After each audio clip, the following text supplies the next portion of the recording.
इस दुनिया में कोई भी ऐसा इंसान नहीं है जो ये कह दे कि उससे कभी भी कोई गलती नहीं हुई है। आप पास्ट को छोड़ दीजिए, फ्यूचर में भी, भविष्य में भी कोई भी ऐसा इंसान नहीं होने वाला है जो ये कह दे कि वो गलती नहीं करेगा। जब तक हम इंसान इस दुनिया में हैं, तब तक हम गलती करते रहेंगे। बट गलती करना बड़ी बात नहीं होती है। बड़ी बात यह होती है कि हम गलतियों को दोबारा ना दोहराएं, उस गलतियां से हम सीखें और अपने आप को और अपने बिजनेस को सुधारने की कोशिश करें। हम मिस्टेक्स के ऊपर चर्चा कर रहे थे।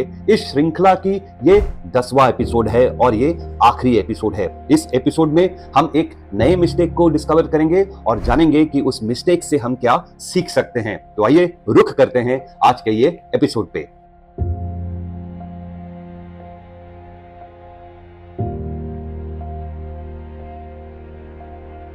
तो दोस्तों, एक बार फिर आप लोगों का स्वागत है आपके इस YouTube चैनल पर जिसका नाम है बिजनेस स्ट्रेटजीज बाय विजय सोखी। और इस YouTube चैनल की जो ऑब्जेक्टिव है वो ये है कि मैं आप लोगों को बताना चाहता हूं कि एक नया बिजनेस किस तरह स्टार्ट करते हैं और एक एग्जिस्टिंग बिजनेस को किस तरह स्केल अप करते हैं, ताकि आप जब अपना बिजनेस को लॉन्च करें या अपने एग्जिस्टिंग बिजनेस को स्केल अप करें तो आप उसे बहुत अच्छी तरह कर सके।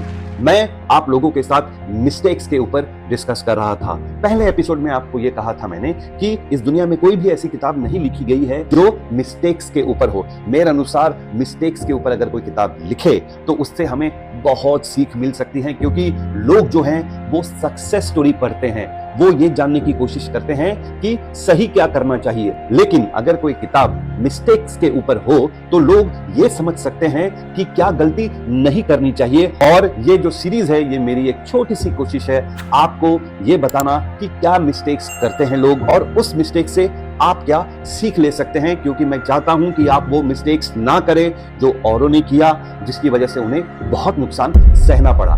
काफी बार ऐसा देखा गया है कि जब स्टार्टअप अपने बिजनेस को शुरू करते हैं उनका ये कहना होता है कि हम जो करेंगे वो खुद ही करेंगे, अगर हम गलती करेंगे तो हम गलती से खुद ही सीखेंगे। लेकिन वो एक बात भूल जाते हैं कि आप कितनी गलती करोगे, आप कब तक गलती करोगे।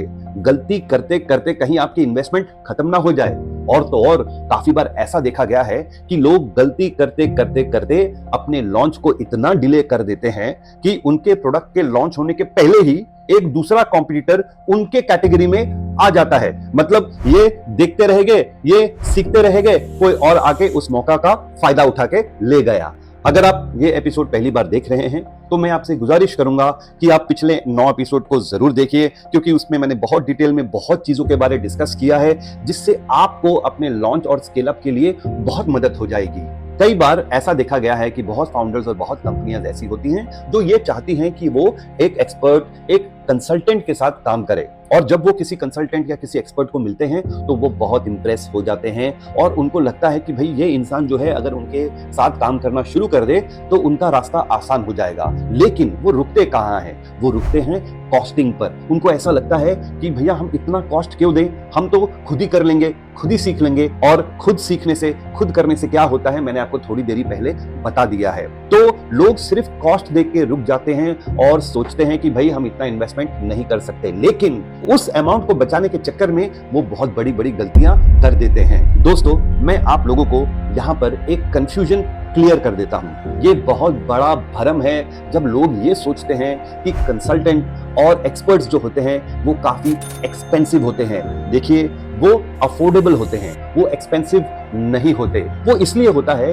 क्योंकि एक एक्सपर्ट या फिर एक कंसल्टेंट जो होता है वो शेयर्ड रिसोर्स होता है, वो फुल टाइम रिसोर्स नहीं होता है। जब आप किसी को फुल टाइम लेते हैं ना तब आपको बहुत पैसे देने पड़ते हैं, लेकिन अगर आप एक शेयर्ड रिसोर्स को लेते हैं ना तो आपका जो कॉस्ट है वो कम हो जाता है। ये तो कॉस्टिंग के ऊपर हो गई। आप बिल्कुल वैसा ही काम करिए जैसा आपका बजट है, लेकिन जब आप एक एक्सपर्ट को लेंगे तो आपका जो रास्ता है ना वो काफी क्लियर हो जाएगा। हाल ही में हमने एक क्लाइंट के साथ टाई अप किया है, हम उनके साथ एक प्रोडक्ट को लॉन्च करने वाले हैं और उन फाउंडर का एक चीज काफी क्लियर था, वो ये था कि वो जो भी करेंगे वो एक एक्सपर्ट के गाइडेंस में करेंगे ताकि वो मिस्टेक्स ना करे। मैं कोशिश करूंगा और मैंने भी उनसे अनुमति ली है कि मैं एक लॉन्च कर रहा हूं, मतलब उनके प्रोडक्ट का एक लॉन्च होने वाला है। अगर वो मुझे परमिशन देते हैं तो मैं आपके साथ वो पूरा लॉन्च का वीडियो शेयर करूंगा ताकि आप समझ सके कि हम लॉन्च किस तरह करते हैं। बहरहाल हम अपने टॉपिक पर आ जाते हैं। ऐसे कई एग्जाम्पल हैं जहां पर एक एक्सपर्ट होने के कारण कंपनियां बच गई हैं। आपको अगर मैं अपना उदाहरण दूं तो मैं आपको यह कहना चाहूंगा कि एक क्लाइंट को जब मैं एडवाइस कर रहा था, जब उनके ब्रांड का नाम मैंने सुना, जब मैंने उनके कंपनी का नाम सुना, तो मैंने उनको कहा कि शायद आप इस नाम की वजह से कोई दिक्कत में आ जाएंगे, क्योंकि ये जो नाम है ये काफी फेमिलियर है एक बहुत बड़ी एफएमसीजी कंपनी से। लेकिन उनके फाउंडर ने मुझे ये कहा कि हमने सारे लीगल कंप्लायंसेस देख लिए हैं, हमको कोई दिक्कत नहीं होने वाली। ठीक 1 साल बाद इस बड़े कंपनी ने इस कंपनी को एक नोटिस भेजा, जिसकी वजह से इस कंपनी को अपने कंपनी का नाम बदलना पड़ा। दिखने में ये छोटी सी बात है, लेकिन ये कंपनी बच गई क्योंकि इस कंपनी ने कोई बहुत बड़ी पेनल्टी नहीं लगाई। क्योंकि अगर ये पेनल्टी लगाती तो शायद ये कंपनी वो पेनल्टी को पे ही नहीं कर पाती और ये कंपनी बंद हो जाती। एक दूसरा उदाहरण अगर मैं आपको दूं तो उस कंपनी को मैंने ये कहा कि भैया आप लैब टेस्ट कर लीजिए, एक बार कंफर्मेशन ले लीजिए कि जो भी आप इंग्रेडिएंट्स यूज कर रहे हैं वो एफएसएसआई के गाइडलाइन के साथ बिल्कुल अलाइंड है। उनको लगा कि ये बहुत एक्सपेंसिव काम है और इसकी जरूरत नहीं है, बट मैंने उनको इंसिस्ट किया। इंसिस्ट करने के बाद उन्होंने वो टेस्ट किए और टेस्ट के जब रिजल्ट आए तो उनको पता चला कि उसमें एक कंपोनेंट ऐसा था जो कि एफएसएसआई अप्रूव नहीं करता। मान लीजिए कि अगर उन्होंने वो प्रोडक्ट को लॉन्च कर दिया होता तो उसका इंप्लीकेशन क्या होता है आप समझ ही सकते। वो तो सही काम हो गया कि टाइम पर उन्होंने उसे सही कर दिया, वरना लॉन्च होने के बाद इसको करेक्ट करना बहुत ही एक्सपेंसिव होता, बहुत ही टाइम कंज्यूमिंग होता। तो दोस्तों, जो मैं आपको बताना चाहता हूं, अगर आप एक लॉन्च को बहुत अच्छी तरह करना चाहते हैं और आप एक बिजनेस को बहुत अच्छी तरह स्केल अप करना चाहते हैं, आप प्लीज एक एक्सपर्ट के साथ ही काम करिए, एक कंसल्टेंट के साथ ही काम करिए, क्योंकि वो जो है अपने एक्सपीरियंस के द्वारा, ये जो एक्सपीरियंस की बात मैं करता हूं ना, ये एक्सपीरियंस उनको इसलिए मिलता है क्योंकि उन्होंने ये काम बहुत दिन तक किया है और उसको करते करते उन्होंने भी बहुत मिस्टेक्स किए हैं। उस मिस्टेक से वो सीखे हैं और आपको वो बचा सकते हैं उन मिस्टेक से जो आप करते अगर वो नहीं होते आपके साथ। और एक एक्सपर्ट जो होता है, एक कंसल्टेंट जो होता है, वो 360 डिग्री सोल्यूशन होता है। उसका मार्केट में एक रेपुटेशन होता है जो कि आपके लिए काफी लाभदायक हो सकता है। तो दोस्तों, अंत में मैं जाते जाते आपको ये कहूंगा कि बहुत लोग बहुत मिस्टेक्स करते हैं और वो मिस्टेक सिर्फ इसलिए करते हैं क्योंकि उनको पता नहीं है कि ये मिस्टेक है।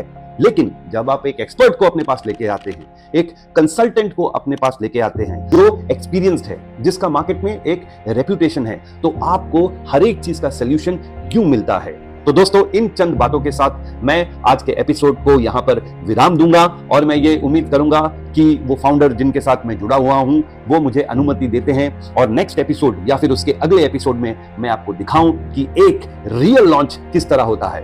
बहुत बहुत धन्यवाद।